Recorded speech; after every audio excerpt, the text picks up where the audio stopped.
Hey everybody, so today I'm going to be taking a look at a set of Rimpact PRO tyre inserts, and what I'm going to do is I'm going to compare these against the original version of these inserts, which I've looked at in the past, and I've been running them for about a year or so now, so I've got plenty of time and experience on them.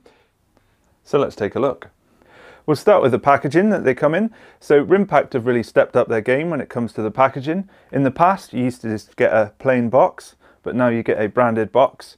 I know it's only a simple thing, but it shows the attention to detail and quality of the product. Got some details about the actual inserts on the packaging with some QR codes for you. And then on the top tells you can get it in 29 or 27.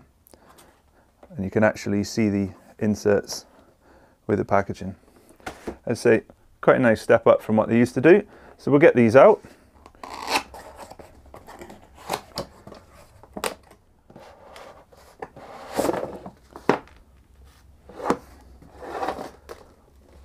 So depending on what you choose when you buy these, they'll either come with valves or not with valves. I've chosen it to come with valves. And then you get some Rimpact stickers for your rims. Here's what the insert looks like up close. So it's actually two different styles of foam. So you've got the lower piece that sits on the rim, which is the same as the original. And then you have a higher density foam, which is heat bonded onto the top. And this is designed to be nice and soft at rest and then firm up on impact. So very similar to D3O that's used in knee pads. And then I'll compare it with a original. So here's the original. As you can see, it's just one piece of foam all the way through.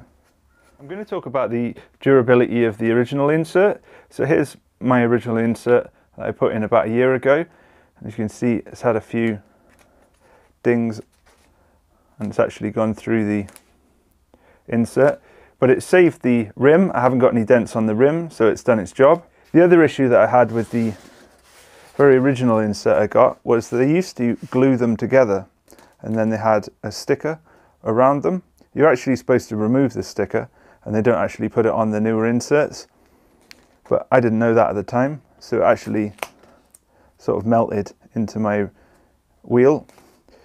And then this happened when I cased the wheel pretty badly and it split the insert in two.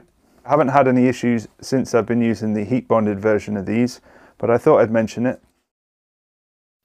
I just wanted to quickly talk about the installation procedure of these inserts. So it's exactly the same as the original insert.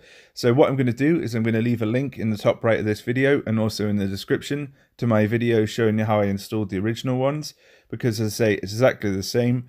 Although I would say the newer insert is maybe slightly more difficult just because the foam is slightly denser, but other than that the procedure is exactly the same and they're much easier than some inserts that are on the market. Here I am on my bike testing out the inserts. So the first thing I wanted to talk about was the ride characteristic. So the Pro version feels exactly the same as the original in terms of it has a nice damped feeling to it when you're riding the trails, so it tends to calm them down a bit and take away some of the chatter that you would normally get, particularly on rocky and rooty trails such as the one I'm riding here. The other thing you'll notice in terms of ride feel is that the sidewall of the tyres is stiffer because obviously the insert's pressed up against them, and this stops the tyre from deforming, which means that they tend to hold a line slightly better, particularly in rougher trails.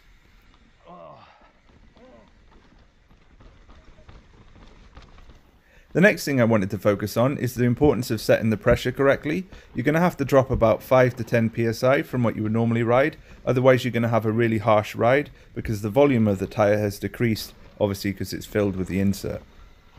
Which means that you can run the tyre pressure really low and get a lot of traction without worrying about damaging your rim.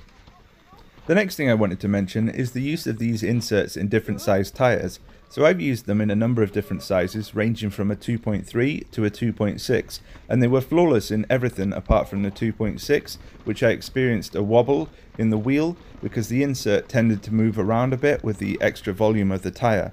Now obviously you might not experience this depending on your rim and tyre combination, but I personally found it to be unusable in anything above 2.5. So I'm going to sum up these inserts and talk about my recommendations.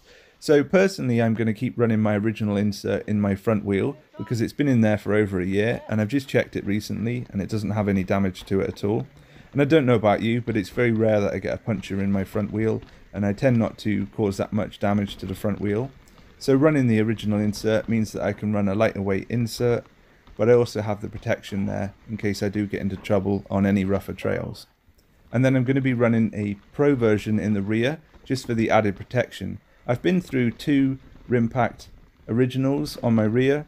Now, you could reuse them, but as I showed you before, it actually cuts through the foam, so I don't want to risk it on my rims because they effectively have done their job. So, as I say, I'm going to be running an original in the front and then a Pro in the rear. Rimpact actually sell a mixed set, so you can do this yourself and you don't have to buy 2 sets of inserts. So that would be my recommendation for most people, unless you're on the lighter side, in which case you could probably get away with the original, or if you're riding less demanding trails. But personally, I think the original in the front and the Pro in the rear is a good recommendation for most people. And just like I've done here, I'm going to do an updated video in the future talking about my experiences of using the Pro version and see how it's held up in comparison to the original. So that was a look at the Rimpact Pro tyre inserts. If you've got any comments or questions, please feel free to drop them in the comment section below. I'm always happy to answer questions, and thanks for watching.